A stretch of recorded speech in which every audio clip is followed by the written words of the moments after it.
Welcome to Raise the Anchor with host Melissa Burbridge.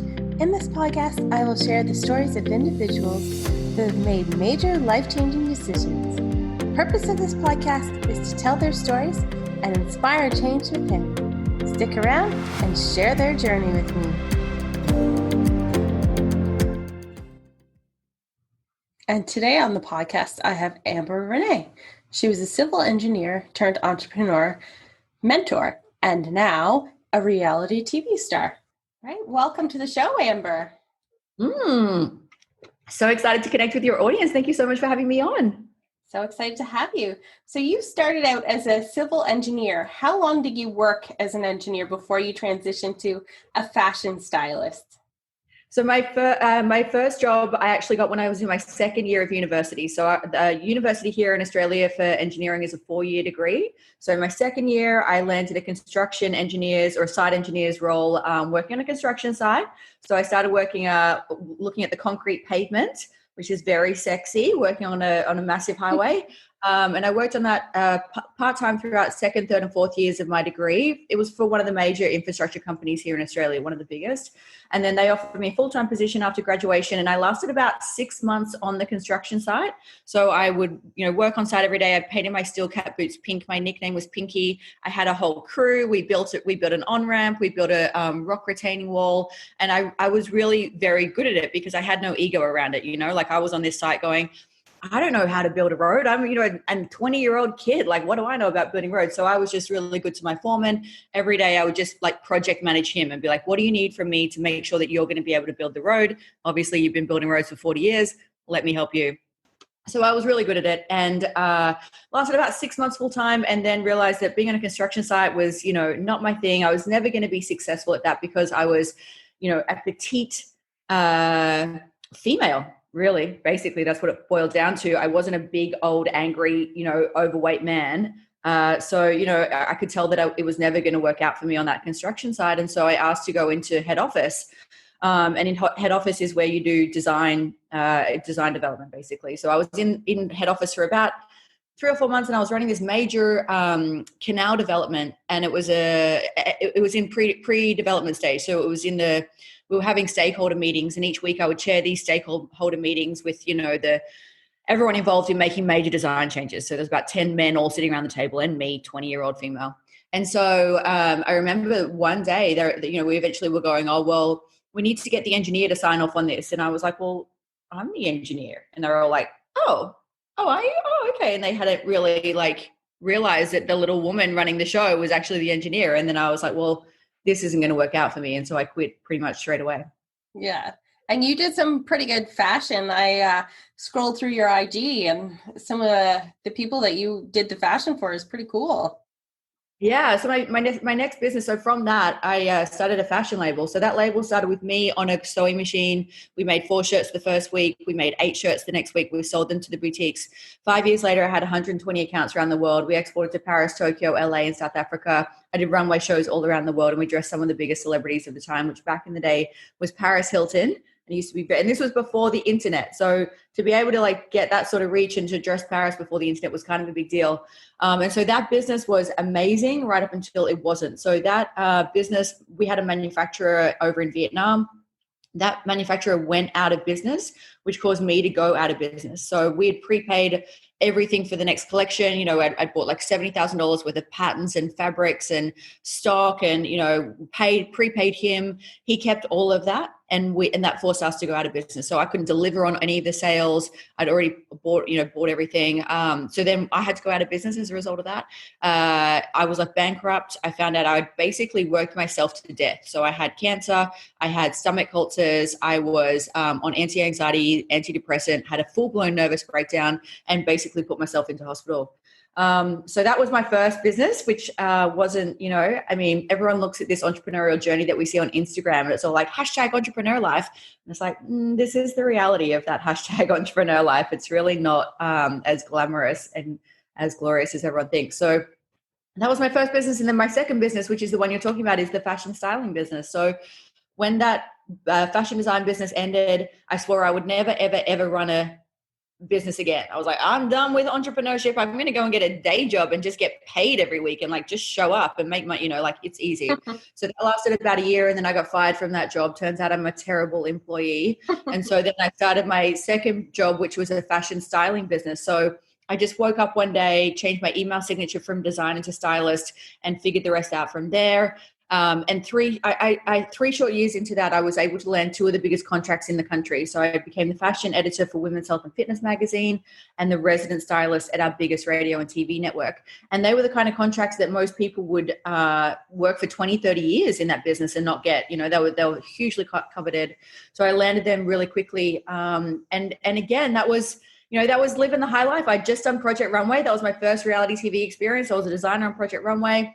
I was now a celebrity stylist, a fashion editor, and I'd got a gig as the resident reporter for Fashion TV Australia. So I was basically traveling the country, interviewing who's anyone in the world of fashion and celebs, and thought I was living my best #fashion life until I always say the universe lovingly came along and pushed me out of that life. So if anyone's experiencing that right now, like if you're in a business or you're in a job that because of external situations you're currently getting pushed out of, I just want you to remember this story, because I always thought that was my best life. I thought I can't get anything better than this. I'm literally at the top of the fashion celebrity TV presenting gig. This is the best ever.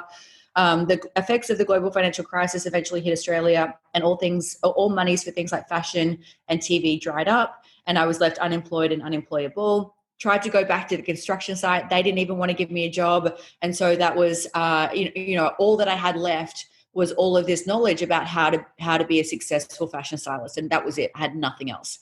And so I just sat down one day. This is in 2015, before e-courses and online business was a thing. And I just got my iPhone out and I just taught everything that I knew about becoming a fashion stylist. I was really passionate about helping the next generation. And I thought, well, I'm just going to share my knowledge with you. And so that is now the business that I run. And I would never have chosen this business. That business started again with just following my passion, following what I'm interested in, sitting down with my phone and recording my content. And now it's grown into a multinational brand. I educate thousands of women all over the world on a range of topics that I now teach in my e-courses, which I'm sure we're going to talk about. And, I never would have chosen this life. I was never sitting around thinking like, I just want to work on a laptop and like live a laptop lifestyle and travel the world. I'd never thought that. My dream was always like fashion, but the universe, pushed me into this life. Yeah, and you're quite successful for a young age to have all 3 of those big 6-figure businesses before, because you're not that old. You're not 40 yet. Not 40 yet. So to have all of that before you're 40 is quite impressive. Oh, thank you. I've worked really hard, which, isn't always these days I feel like mindset is more important than hard work. But firstly, like in my first 2 businesses, I just blood, sweat and tears it. That was all I did. I didn't holiday. I didn't start a family. I didn't, do all the things that all the people normally do at this age. I just worked. And, maybe that was the right thing to do, or maybe it wasn't. Who knows? So what are the daily challenges you face as a female entrepreneur? I think these days, and what I speak to a lot of my students about, most of the challenges are internal, like most of them is your own negative self-talk, your own limiting beliefs that are coming up and causing you to doubt yourself, to, think that you're not worthy of charging that, or think that you shouldn't put this out on social media because you're going to be judged, or shouldn't teach your knowledge because who are you to teach? Who are you to get on podcasts? Who are you to write a book? I think these sort of limiting beliefs are the most damaging, and definitely more so than anything else external. We can get knockbacks in business and we can not win that job and not get that client, but that's just superficial. It's what we then turn that into. Like, say we were going for a big job or a big client or a big gig and we didn't get it. That's all it is. But then if we spend the next 3 weeks, 3 days, 3 months beating ourselves up about it, then that's when it becomes a damaging belief pattern. I couldn't agree with that anymore. Like, I myself have been an entrepreneur for a long time, and my own limiting beliefs have held me back. And I don't know what has happened lately, but I'm interviewing you. That would be out of my comfort zone from before. So you just have to get past your own head. Totally. So what is one of the toughest decisions you've had to make, and how did it impact your life now? I feel like the two toughest decisions was sort of what I shared with you earlier, in that choosing to end the fashion label. And I don't think it was a choice. I think the universe ended that for me. I really, I was literally in a hospital bed realizing that my business is going under. Like, it was like, do I get out of bed and not get cancer treatment, or do I go and, try and save a business? Like, there wasn't a lot of choice involved. And that period, like having to let go of that business, I guess the choice was choosing to let go of it and not trying to start it up again. That was probably the choice. And that was honestly one of the hardest things I've ever been through. Like, even thinking about it today, it brings a lot of sorrow, because that was all I ever wanted to do since I was a kid. And I looked at that business in a really damaging way, which I hope that no one does these days, because this is how it ends up. I looked at it as though it was a part of me. Like, that was my child. Like, I birthed that. I grew that. I owned it, and that was a part of me. That was a huge identity. Like, my identity was, I made a fashion label. Like, that was a big part of me. And so when that all came crashing down, there was a lot of ego that had to come crashing down with that. And there was a lot of even just physical and emotional pain that came crashing down. And a similar thing happened when the second business ended. So again, I mean, by that time I had a huge ego, right? Like, I was a TV presenter. I was hanging out with celebrities 3 days a week. Like, you can imagine the size of my ego. Like, I was thought that I was the thing.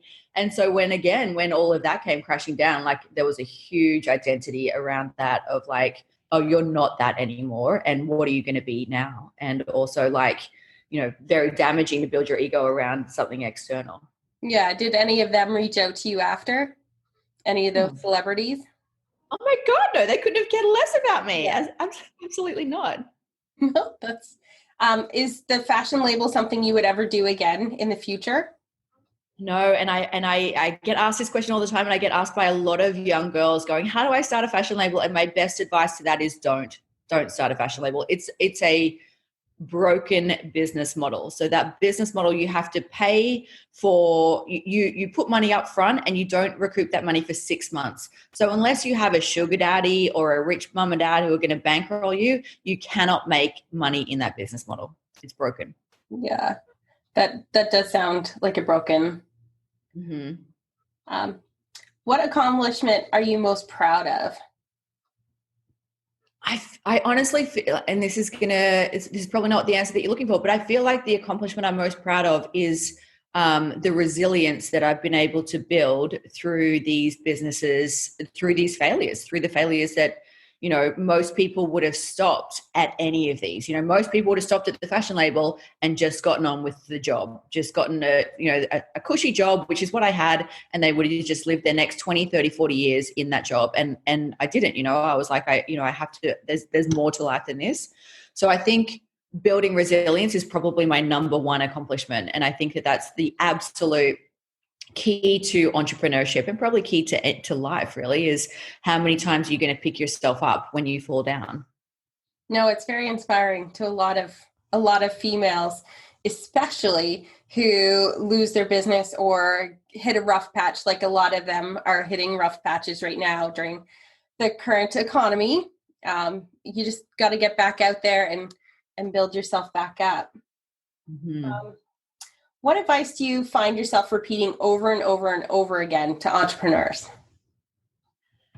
I guess it's probably what we're talking about already. So it's more about believing in yourself and believing that you can do it, and letting go of the fear. So most of the entrepreneurs that I deal with, they have a lot of fear around putting themselves out there, and, worrying about being trolled, and worrying about creating content, and worrying about creating a podcast or writing the book or whatever it is. And all of this limiting belief imposter syndrome is really just holding you back. So, if you look at the people that are most successful, they're just doing it and they're not caring about what other people think. So that's probably the best piece of advice I can give around that. So how do you teach leadership, entrepreneur, and mentorship to others? Because you do this for coaching now. So how do you teach somebody like myself, maybe, to just go out and be that leader, to draw in those people? So in one of my programs is a personal branding, brand awareness, and publicity e-course that I teach. And in that program, we teach a lot about overcoming fears. So I think letting go of all the fears that a lot of women have for putting themselves out there is step number one. So identifying how the fear shows up for you, figuring out what that particular type of fear is. And I've got about 20 or 30 different fears that I cover off. And I say, this is where that fear has come from, and this is where this fear has come from. So I think step one in that is figuring out the actual fear that's holding you back, because if you're holding yourself back through fear, you're never going to step into a leadership role. So that's the first thing that you need to do. The second thing is just giving you really actionable tools and techniques to becoming confident. So a lot of people think that, confidence is something that you're going to wake up one day and you have. So one day I'm going to be confident enough to be a podcast host, or one day I'm going to be confident enough to record video content. What people don't understand is, especially when they see someone like me doing video content, is I've had thousands of hours of training by some of the best leaders in the business in how to present eloquently, how to present powerfully, how to communicate in a way that ignites movements. These were not things that I woke up and I knew how to have. These were lessons and mentors that I invested in. And as a result, I was able to become a confident speaker, a confident leader. And so, I think that's the missing piece. Everyone thinks, well, I don't know how to present on camera, so I can't do a podcast, or I can't do video. It's like, neither did I. And then I went and learned it. So when you learn these actual tools of putting yourself out there, you become a lot more confident in it. Yeah, so very true. I think I probably recorded 10 podcasts before I was comfortable enough not to have a glass of wine before recording. But speaking of wine, you do a weekly wine time. Please tell more. I like watching them. They're so fun to watch. Oh, really? Oh, that's fun. That's good feedback. So wine time started as a result of COVID. Everything, it's a 4 p.m. Friday knockoff drink for me. So 4 p.m. Friday, knock off, have drinks with my girls, which when COVID hit, I wasn't able to do anymore. And I was also noticing a lot of my audience were feeling very separated. They were feeling very disconnected. And I just wanted to start showing up each week and having a conversation. So it started around, and I had a lot of fears coming up around this. So it started with me, really presenting and making sure I had a good list of things that I wanted to talk about. And I would really come each week with some wisdom that I wanted to share. And over the time, it's gotten to people just want to come on and have a casual conversation, and they just want to hear about what I'm going through this week. And, there's lots of training, lots of education. So I answer really strategic questions around building funnels and building a memorable brand or influencer marketing or whatever it is. But then there's also just a casual dialogue around, what's happening in the planets this week, or what I feel like the mood of the people is that week. So it's just a great way for us to connect. My friends in America, it is quite late for you guys. I know, especially in New York, it's like after midnight, but I think the people over there are happy having a wine at that hour anyway. Yeah, I think they are too. So before we switch into the next set, talking about your show, how has COVID impacted your current business? So I've shifted a lot of my messaging to be more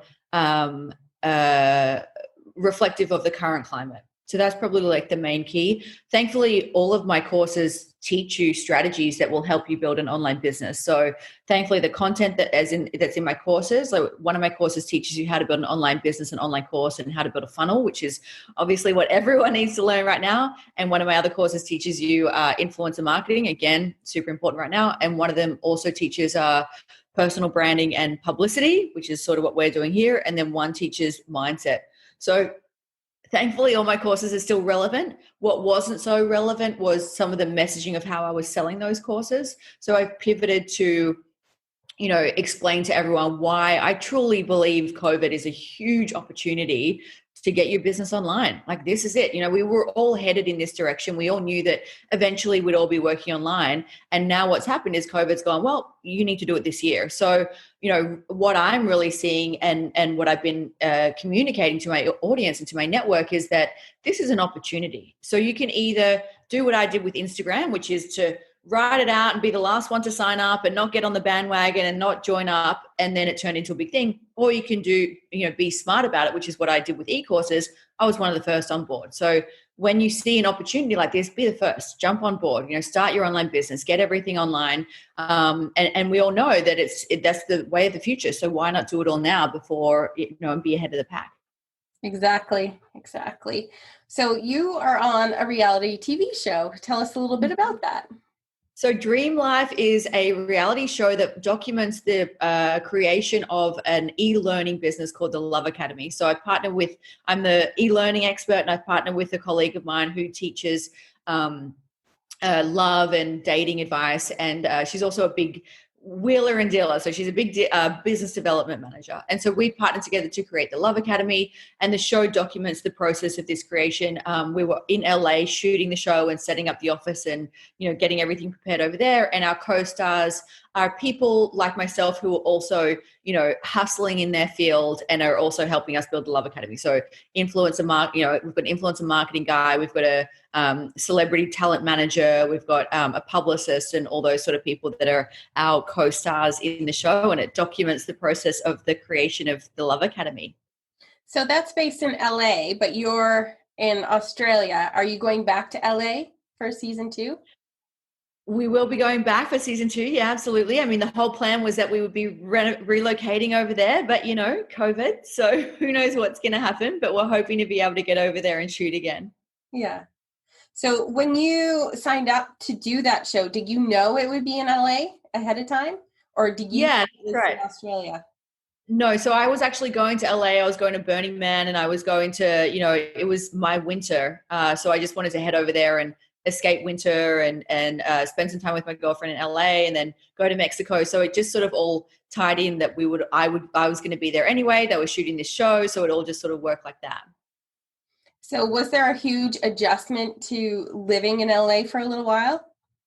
So I've been a digital nomad now for about 4 or 5 years. So every year I spend like 4 or 5 months of the year traveling, working from my laptop, just traveling the world and trying to do my job from a laptop. So I'm kind of used to trying to find normality in the chaos. And I think as a Sagittarian, I'm happiest when I'm away. Like I'm at home when I'm away. Sagittarians love traveling. They love, exploring and adventuring. So it was okay. I don't know if LA is my favorite place on the planet, but, it was good to experience that life for a while.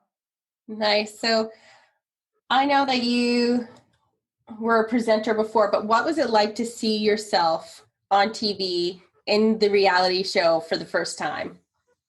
Well, thankfully, I do have a little bit of experience of watching myself on television. So I definitely look at myself with compassion whenever I see myself on the screen, because, after doing it for years, I can't even think of a single YouTube video that I've shot that I was like, oh my God, you look amazing. Everyone, I'm like, anyway, so I've developed compassion around that. And I'm also super wary of how reality can be cut into, are you being cut into a certain kind of character? So I was super wary of that and sort of watched the first couple of episodes going, is this going to work out for me? But no, I was super grateful that I feel like, my character is actually my character. I'm, being kind and empathetic and compassionate and intelligent and, caring on the show. And, that's how I am in real life. So I'm pretty happy with how I've been edited, which is always a good thing coming off of reality shows. No, that's good. That was my next question, is if you felt that it portrayed the real you, because there is that myth that they edit you to be a certain way. Totally. And interestingly, everyone on the show has been edited to be themselves. So if you're watching someone going, oh, that's interesting, that's how they are in real life. So how has being on the show changed your business model? Has it shifted? Yeah, great question. So my model is obviously to sell e-courses. They're typically higher ticket items, and the show is obvious. And I target a very niche demographic of people, like a female entrepreneur that's passionate about spending money to advance their knowledge and shortcut their mastery. The show, however, is broad demographic, right? Like they're not niche. It's any, young, old mom, dad sitting at home watching TV. So in order to capitalize on that broad reach, I've now created an ebook called Dream Life, the ebook, which the show is called Dream Life. So the book is the Boss Babe's Guide to Turning Your Online Business Dream into a Reality. And so the book basically is a culmination of everything that I've ever taught in my programs. So we start with mindset, we go into personal branding, we talk about creating your estate content, we talk about funnels, and we talk about traffic, which is basically everything that I teach in all of my programs. And so now, as a result of reaching such a broad demographic, I'm now able to offer a lower ticket item, which will be more accessible to a broad demographic. Oh, that's awesome. So is that book for sale now? By the time that this comes out, yes, it will be for sale. Certainly. You can go check it out. I'll give you a link to check it out. Good. So you originally wanted to go to LA to find love. Did you find what you were looking for in LA? Oh, I did not find love in LA, no. And you can see that process. Makes me super awkward. So you can see that process being documented on the show as well. So the storyline for my character, aside from building an epic online business, is to follow my love life.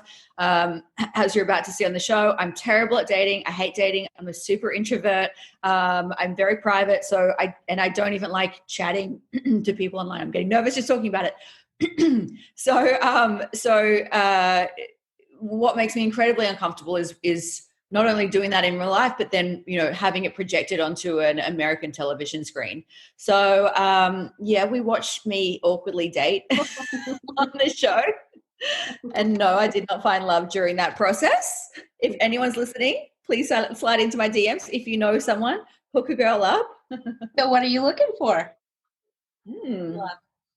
Great question. I'm looking for love. I'm looking for someone that is in line with my path and my direction and my values in life. No, that's good. So are you going to try and transition into more TV shows, or are you going to stay doing the e-learning? Interesting question. I as I've spoken to you already about my shifts in career. So I have a feeling that the universe is lovingly pushing me into a new direction in life. I feel like this e-course business, it's going to run itself, like it's an evergreen, it's a passive business. So it requires very little effort on my behalf to operate. And I can feel the universe kind of pushing me into another sort of little direction here.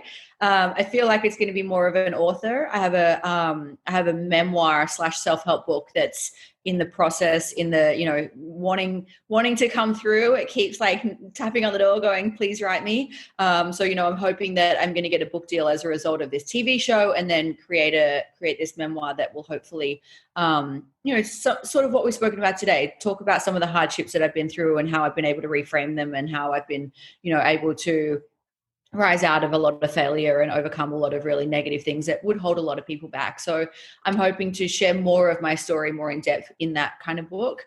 And I feel like that may be more of the new direction. But, as I've shared already, I never chose this life. I would still be a fashion designer if the choice was mine, but the universe has got bigger plans for me. So at this point in my life, I'm just like, whatever you want, whatever, I'm happy to go along with it. Like, what do I know? No, that's good. That's good. So is there, now that you're like a star, do you find more people reaching out to you? Well, I don't know if I'm a star just yet, but look, I'll take that. There's definitely a buzz at the moment, which is reminiscent of the Project Runway buzz. That was kind of a big deal, certainly here in Australia. Obviously, it was an Australian show, and there is certainly an energy that goes along with that. So I guess this time around, I'm just being smarter about how to capitalize on that energy, because that first time around, all I wanted was fame, right? Which is so vapid and vacuous. Whereas this time around, I want to create an impact, and I want to be able to change people's lives. So I'm super conscious of the fact that, I've been given a second shot at this fame life, and what am I going to do with it this time around? How am I really going to impact people? So right now, being in Australia with COVID, what is most important to you? So most important to me right now is my family. I have 3 brothers here in Australia. One of them lives directly across the road, and one lives around the corner, and one lives just around down the road as well. So, just trying to get as much quality time in with them has been really good. And interestingly, I've found that as a result of COVID, I've been more active with reaching out to my friends and really making sure that I'm setting up dates to hang out with my friends as well, which is, beforehand I was just like, I'll talk to you in 6 months time, like I'm that kind of, like I'm a terrible friend, that sort of friend, like I'll just like, I'll see you when I see you. Whereas because of COVID, I feel like I'm really actively reaching out to people and going, hey, let's make sure that we catch up. Like, let's try and connect. So, if anything, I feel like it's brought me closer to my friends, especially the ones here in Sydney. Nice. And what is it like in Sydney right now? I know I'm in Canada and we're mandated to wear masks. And I know in the States it's a lot different, but what's it like in Sydney? Sydney's not too bad. So masks are optional. We have no limitations at the moment around, we can buy toilet paper if we want to, like all of that's even lifted. There's not a lot of limitations right now. So I'm in Sydney. Melbourne's gone back into a second wave. So they are in extreme lockdown. So they've got curfews. They can't leave their homes after 8 p.m. Can't exercise, go out for 1 hour to exercise, really extreme. Yeah. Like what I would find, I'm super grateful I'm not there. I'd find it very, very, very challenging. Just that, lack of freedom. Like my biggest value in life is freedom. And to have someone say like, I can't even go down to the beach would be very, I'm grateful that I'm here. No, that's good. So how can our listeners find out more about you? So if you go to amber.courses, there's a whole range of 1 hour free masterclasses that will teach you everything about what we've spoken about today. So there's a 1 hour free training program on how to build an online business. There's a 1 hour free program on mindset. There's one on personal branding. There's one on influencer marketing. So go there, get the good free stuff. They're super, I've got hundreds of 5-star reviews. People love them. They're really intensive and lots of good free training. So go and check that out. And if you're listening to this podcast, come and find me on the gram and let me know that you found me on the podcast so that we can connect. No, and definitely check out those courses. I've taken a couple. They're very good. They're super good, right? Yeah. Yeah, they are. I can attest to that. And your show is on FYI, the channel FYI. For Canada, you have to go through a special way to get it. If you want to know more, I'll put it into the podcast later. So lastly, who inspires you and why? So as I mentioned, I have 3 brothers here and we're all super tight. We're best of friends. Like we share everything. We connect almost every day. I'm seeing one of them. And they all have wildly different life experiences and really varied points of view of life. So each of them are very, very different and very, very, very different from me. But at the same time, we're all identical and best friends sort of thing. So, I always love, whenever I'm trying to get some direction in life, whenever I'm trying to, figure out what my next step is or figure out, is this a good idea? Like when I was thinking about putting the book out, I spoke to each of them. Like, what do you think? Do I put the book out? Is that a good idea? Like, what's the angle, how it is?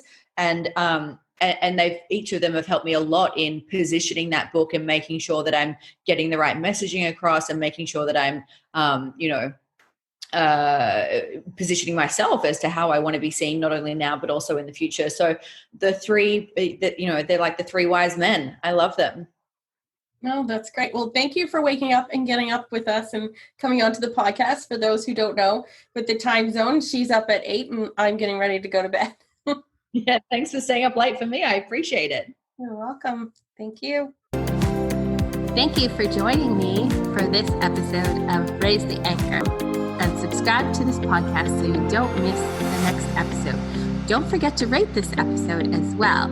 I'm Melissa Burbridge, wishing you smooth sailing.